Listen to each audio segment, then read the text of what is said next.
شروع کرتی ہوں اللہ کے نام سے جو بڑا مہربان نہایت رحم والا ہے۔ السلام علیکم۔ پراؤڈ آف اسلام میں آپ سب کو خوش آمدید۔ آج کی اس ویڈیو میں ہم ایک ایسے ظالم حکمران کا ذکر کریں گے جس نے نبی پاک صلی اللہ علیہ وآلہ وسلم کے خاندان پر ظلم کے پہاڑ توڑ دیے تھے اور لوگوں پر اتنا ظلم کیا کہ آخر میں اس کا انجام بہت برا ہوا۔ چلیں جانتے ہیں اس ویڈیو میں۔ حجاج بن یوسف بن حکم بن ابو العقیل ثقفی طائف میں پیدا ہوا اور وہیں پر اس کی پرورش ہوئی۔ حجاج بچپن ہی سے حکمران بننے کے خواب دیکھا کرتا تھا۔ جیسے ہی وہ جوان ہوا تو اس نے اپنا آبائی شہر طائف چھوڑا اور دمشق میں آ کر رہنے لگا۔ یہ عبد الملک بن مروان کا دور تھا۔ دمشق پہنچتے ہی خوش قسمتی سے حجاج کو ایک حکومتی وزیر کے ہاں نوکری مل گئی۔ نواسۂ رسول صلی اللہ علیہ وآلہ وسلم کی شہادت 61 ہجری میں ہوئی اور 64 ہجری میں یزید کی وحشتناک موت ہوئی۔ اس کے بعد معاویہ بن یزید نے چند دن کی حکومت سے دست برداری حاصل کر لی تھی اور دوسری طرف حجاز میں عبداللہ بن زبیر نے خلافت کا اعلان کر دیا اور لوگوں سے بیعت لینا شروع کر دی۔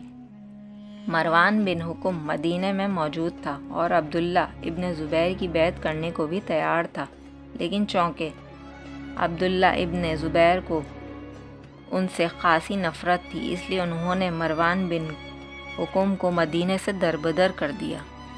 مروان بن حکم جب دمشق پہنچا تو اس نے وہاں پہنچ کر معاویہ بن یزید کے بعد اموری حکومت کی بھاگدوڑ سنبھال لی۔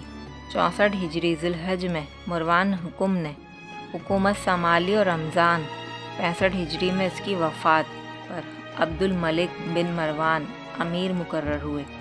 یہ وہ زمانہ ہے جب کہ مکہ معظمہ میں حضرت امام حسین رضی اللہ تعالیٰ عنہ کی شہادت کے بعد حضرت عبداللہ بن زبیر رضی اللہ تعالیٰ عنہ نے خلافت کا دعویٰ کیا۔ دوسری طرف کوفہ میں مختار ثقفی قاتلان حسین رضی اللہ تعالیٰ عنہ سے بدلہ لینے کے لیے کھڑا ہو گیا اور بنی ہاشم سے ساز باز شروع کر دی۔ اس کام کے لیے اس نے اپنے لوگوں کو مکہ روانہ کیا۔ اب بنی ہاشم کے رویے کو اس خاندان کے معزز افراد جو کہ مندرجہ ذیل اصحاب تھے، حضرت علی بن حسین المشہور، حضرت زین العابدین، حضرت ابن عباس رضی اللہ تعالیٰ عنہ، حضرت محمد بن الحنفیہ، ان تینوں نے عبداللہ بن زبیر کی بیعت نہیں کی۔ انہی دنوں شہنشاہ عبد الملک مروان نے یہ محسوس کیا کہ اس کی فوج سستی کا شکار ہے اور کسی بھی طرح سے جنگ کے قابل نہیں رہی۔ چنانچہ وزیر کے کہنے پر حجاج کی صلاحیتوں کو دیکھتے ہوئے اسے فوج کا کمانڈر تعینات کر دیا گیا۔ جلد ہی حجاج نے فوج کی ایسی تربیت کی کہ انہوں نے ایک سخت لڑائی کے بعد موصب بن زبیر کی حکومت کو گرا دیا اور پورے عراق پر اب عبد الملک بن مروان کا قبضہ ہو گیا۔ عراق میں جیسے حجاج نے ظالمانہ طور پر قتل و غارت کی تو عبد الملک بن مروان کو اندازہ ہو گیا کہ اب حجاج میرا وفادار ہے، اس سے کوئی بھی کام لیا جا سکتا ہے۔ حجاج بن یوسف کو ابن زبیر رضی اللہ تعالیٰ عنہ کے مقابلے پر روانہ کیا۔ اس نے کعبہ پر آتش زنی اور سنگ بازی کی، یہاں تک کہ عبداللہ بن زبیر شہید ہو گئے۔ ان کی لاش کو حجاج بن یوسف نے سولی پر لٹکا دیا اور وہ 3 دن تک لٹکی رہی۔ اس کے بعد حجاج بن یوسف نے حکم دیا کہ ابن زبیر کی والدہ اسماء بنت ابی بکر کو بالوں سے گھسیٹ کر میرے پاس لے آؤ۔ یہ سارا واقعہ صحیح مسلم کی حدیث نمبر 6496 پر درج ہے۔ جب سپاہی اسماء بنت ابو بکر کو نہ لا سکے تو حجاج ان کے پاس خود غصے میں پہنچا، جہاں پر اسماء بنت ابی بکر نے کہا کہ رسول صلی اللہ علیہ وسلم نے فرمایا تھا کہ بنو ثقیف میں ایک کذاب اور سفاک شخص ہوگا۔ کذاب تو ہم نے دیکھ لیا اور سفاک تم ہو۔ حجاج کی سفاکیت یہیں تک نہ تھی، اس نے حجاز میں بنو ہاشم کے چشم و چراغ حضرت زین العابدین کو بھی کئی دن تک زنجیروں میں جکڑ کر قید رکھا۔ اس دوران اس نے امیر حج عبداللہ بن عمر کو بھی زہر آلود نیزے سے بے دردی سے مروا دیا۔ حجاج بن یوسف کو عبد الملک بن مروان نے مکہ، مدینہ، طائف اور یمن کا نائب مقرر کیا تھا اور اپنے بھائی بشر کی موت کے بعد اسے عراق بھیج دیا، جہاں وہ کوفہ میں داخل ہوا۔ ان مقامات میں 20 سال حجاج کا عمل دخل قائم رہا۔ اس نے کوفہ میں بیٹھ کر زبردست فتوحات کیں۔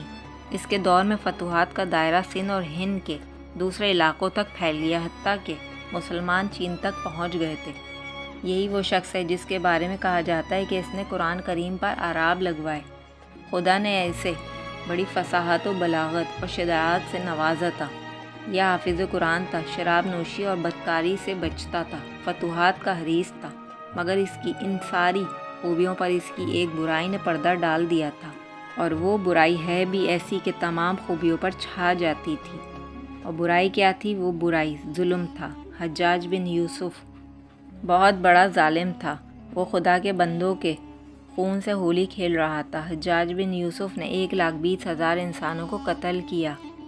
اس کے جیل خانوں میں ایک دن میں 80,000 ہزار قیدی بیک وقت رہتے تھے، جنس میں 30,000 عورتیں ہوتی تھیں۔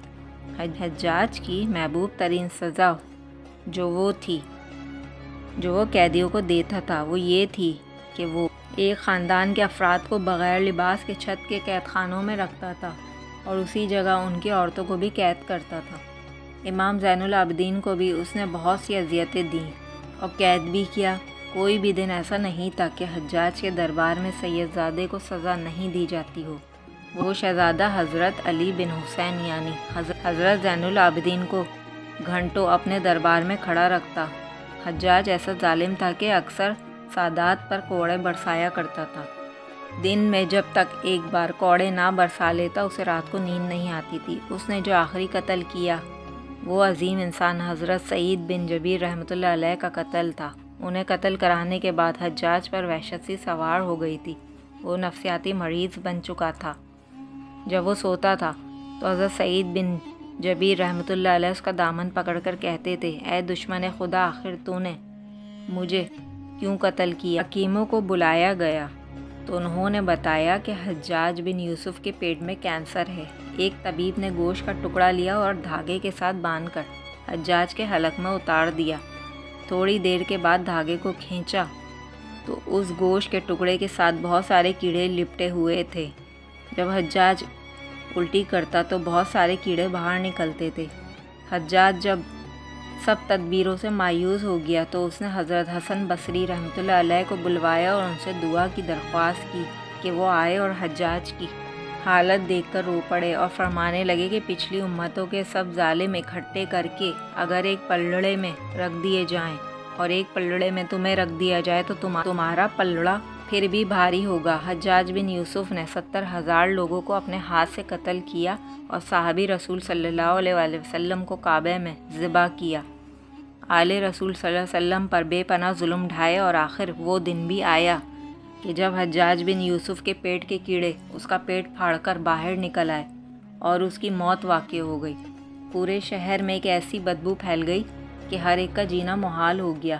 حجاج کے چاہنے والوں نے رات کے اندھیرے میں ہی اس کو دفنا دیا، پھر دفنا کر اس کی قبر کا نشان بھی مٹا دیا۔